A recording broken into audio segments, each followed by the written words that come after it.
So getting down to it, I mean, I guess what do we do? So yeah, we do the A&R, we do the publishing, we do the finance and royalty, accounting, legal and business affairs, HR and ED&I, which is something that Emily's going to talk to you about a little later. We do licensing, all manner of creative design and creation, video, podcast, radio, broadcasting, promo, marketing, merchandise, events, bookings, everything. We didn't start off like that. When we started off in '96, it was just me and Tony thinking that we knew what we were doing, making our own music and putting out records. But gradually, particularly as we sort of turned into 2000, 2002, we had a staff team of maybe 2 or 3 people, and we gradually realised that what we wanted to do was learn all the aspects of the business and keep it under one roof. As it says there, for me, the A&R is the most important thing. A&R is a very old-fashioned term. A&R stands for artists and repertoire, which doesn't really mean anything to anyone. But a lot of people probably know what A&R kind of stands for. It's really like the listening to the music, the dialogue around the music, the discussion, the critique, the evolution, the nurturing of it, the experimentation, all of that. So when we work with artists, when artists come to us, we don't just say yes or no to tunes. There probably are other people in the music business, not specifically drum and bass, who just simply say yes or no to tunes because either they're not interested in putting in the effort, or they don't have time, or that's just the way they see things. But for us as a company, we like to get our hands dirty, we like to jump in, we really get the most out of working with an artist when we feel involved. It's fantastic if an artist arrives and you feel like they're sort of fully formed, like they're smashing everything. The mix downs are outstanding, the songwriting is incredible, the vocals are top level. But that's rare, I think. What you often get is you get men and women who have great ideas, but they're a bit raw, or they're a bit messy, or they need work.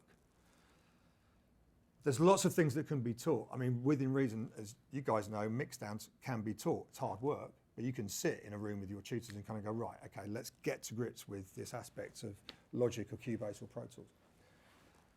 It's quite difficult to learn brilliant, unique creativity, because some people just have great ideas and some people, I'm afraid, don't. They might have good mixdowns, they might make big, massive, wobbly bass lines, but the actual musical ideas are just a bit flat. So we continually strive to find what we think is the musical originality, because that's where we think we can make a difference. And in my humble opinion, if you look at an artist like, say, High Contrast, there's someone that turned up with just amazing ideas. He had quite a lot to learn, but he was just out in front, all on his own at that point in, 1999 through the 2000s.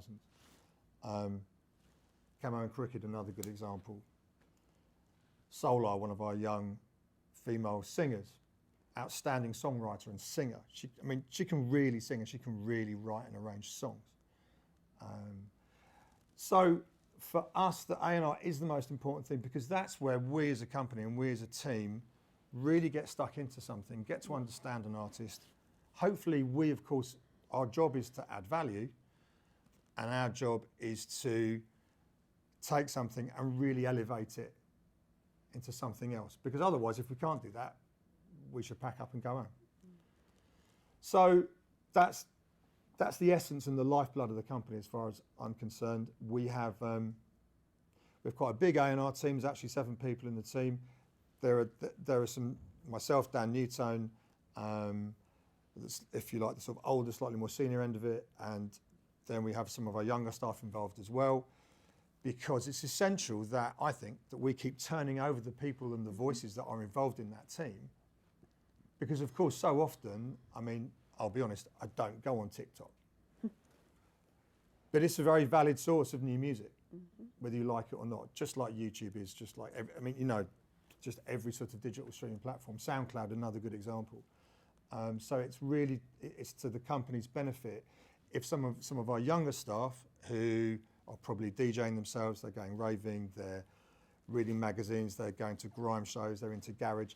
You get all of those different disparate elements and you get them to the table. We have a Thursday weekly A&R meeting, which is the meat and potatoes of what drives the company forward.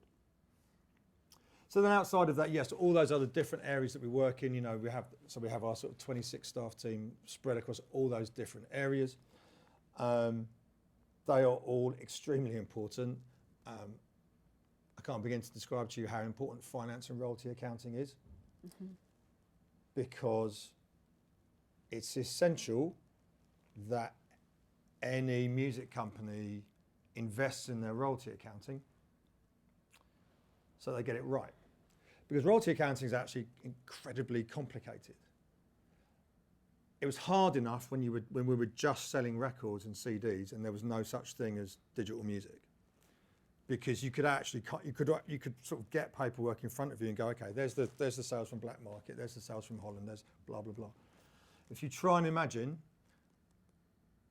all the different lines of data that come into a company of our size with a 27-year-old catalogue with something like 10,000 different tracks that we represent that stream on multiple platforms in global territories.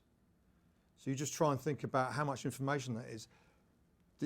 It's our job. Our job is to then work it all out and find out that in the last 6 months, Logistics made this amount of money for his catalogue, and that Flavour D made this amount of money for her catalogue, which we represent. So we've always invested a lot of money in our royalty accounting. It's not very sexy.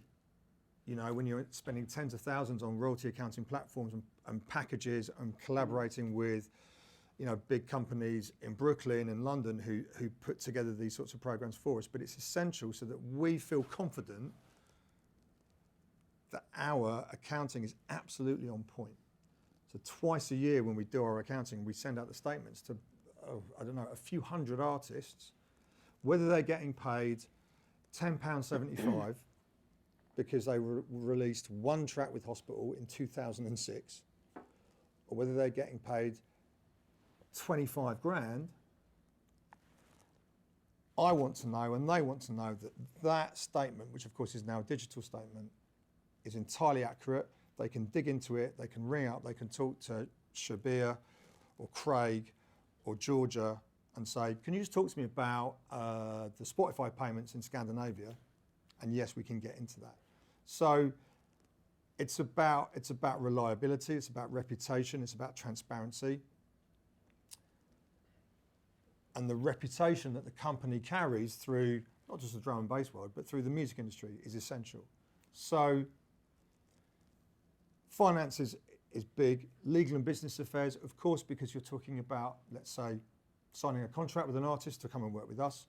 You might be talking about a contract for a track that we are licensing to a video game or an advert or another compilation or another, all of the paperwork and the deals that we negotiate on behalf of our artists and on behalf of the music. Again, we need to invest in that. We need to feel really confident that they are solid and watertight. And look, you can see all those other things that we get into, and honestly, they are all of them in their own ways. Of course, from my point of view, I used to do all the artwork from night because I went to art college, didn't get a very good grade at my degree, but that's because I was having too good a time. But I used to do all the artwork until about 2006, when happily we found a new creative designer who's now worked with us for 16 years. It's called Ricky Trickart. He's a genius. He has incredible out-of-the-box ideas, and he leads the sort of creative design for the music packaging. But outside of that, of course, we work with other designers. We work with photographers, illustrators, all sorts of different people for album projects, for event design, for clothing design. We have Ollie, who's our merchandise designer. We have Rich, who does a lot of our event design. We have George and Harry, who run our video department, and all that's, that cut and paste video I showed you at the beginning with all of that kind of different content. a lot of people, that's how they interact with us. You know, they see us, they just see us on Instagram. There's lots of people that just think we do parties. I don't probably even know that we actually have a record label, because as far as they're concerned, they maybe go to Motion in Bristol twice a year and go, that's fine, it's fine by me. But so the fact is that, you know, we prioritise all of these things, the marketing, all of the social media, you know, all of that, of course, is essential to the lifeblood of what we do, and the events, which is, yeah, and I'll talk about that in a bit more detail in a sec. Like I've said there, I think I'd like to believe that we continue to invest in young talent in our staff team. You know, the staff team are a huge part of what we do. It's only taken me about 27 years to realise, but I can actually feel good about when the staff leave. We've had so many staff go on to multiple music industry jobs. You know, we have staff that work at huge companies like BMG, Universal, Cobalt, K7, Believe Digital. That's fantastic for us. I believe it makes us look good. It means that also, actually, when Emily and I are at conferences, half the time we can meet ex-staff who are in all these different areas across the industry. And frankly, that just builds our network, you know, which is really, really healthy for us moving forward.